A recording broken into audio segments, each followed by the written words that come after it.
2024 के जाते जाते रतलाम में एक बहुत महत्वपूर्ण और प्रतिष्ठाजनक आयोजन हुआ।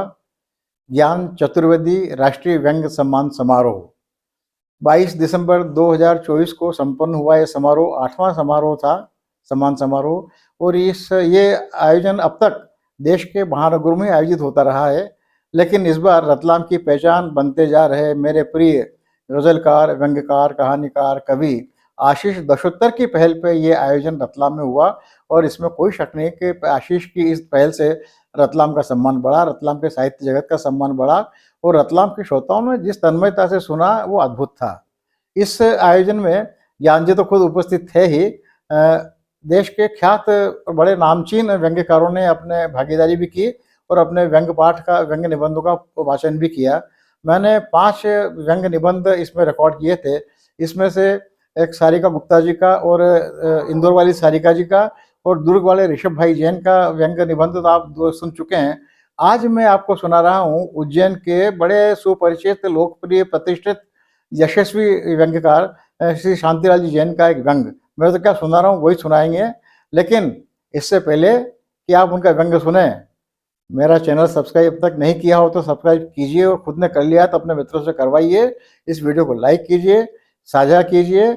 और अब सुनिए शांतिलाल जी जैन की आवाज़ में बहुत ही देहात के खुरदरेपन लिए हुए, और जिसे कहिए मालवी की मिठास लिए हुए, बड़ा चुटिला व्यंग उनकी खुद की आवाज़ में। शांतिलाल जी जैन, शुरू कीजिए। रचना का शीर्षक है तब जब आपको बने सिंह का फोन आए।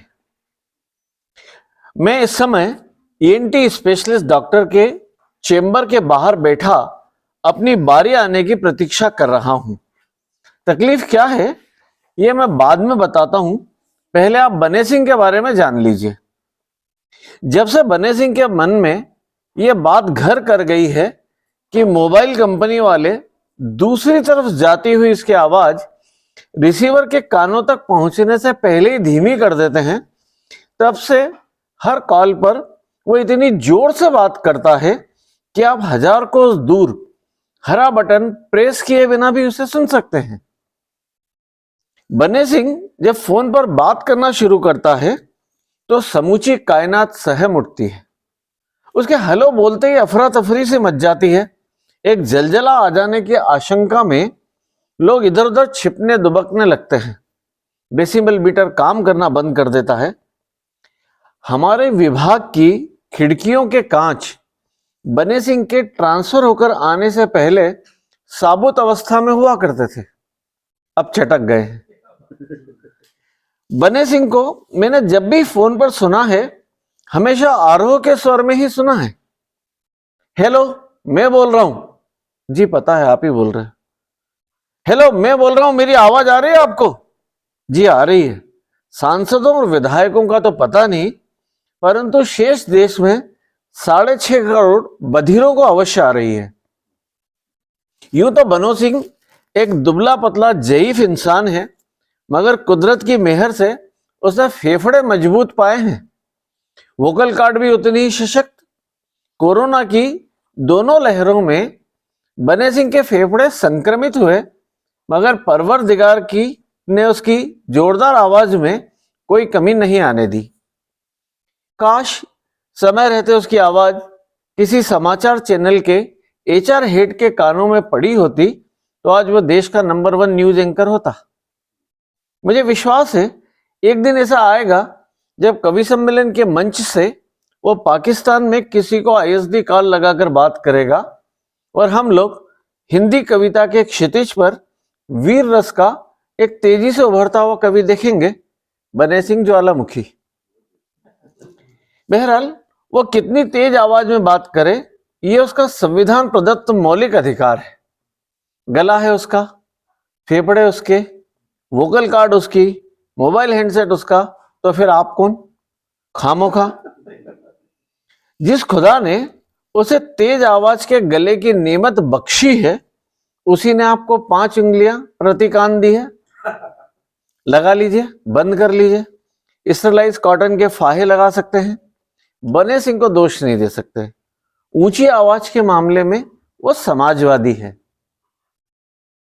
वो आई लव यू जैसा नाजुक कोमल वाक्य भी उतनी ही हाई पिच पर बोल लेता है जितने हाई पिच पर कमीने में तेरा खून पी जाऊंगा।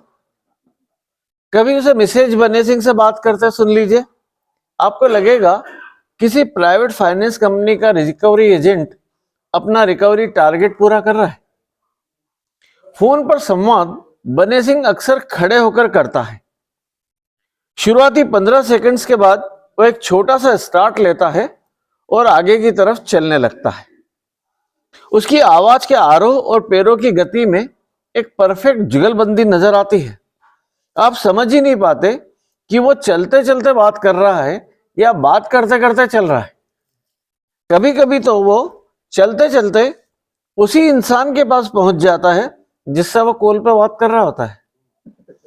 उसकी मसरूफियत का खामियाजा बहुधा उसकी नाक भुगतती है, जो कभी दीवार पर टंगे फायर एक्सटिंग्विशर से, कभी पुश पुल लिखे दरवाजे से टकराकर चोटिल होती रहती है।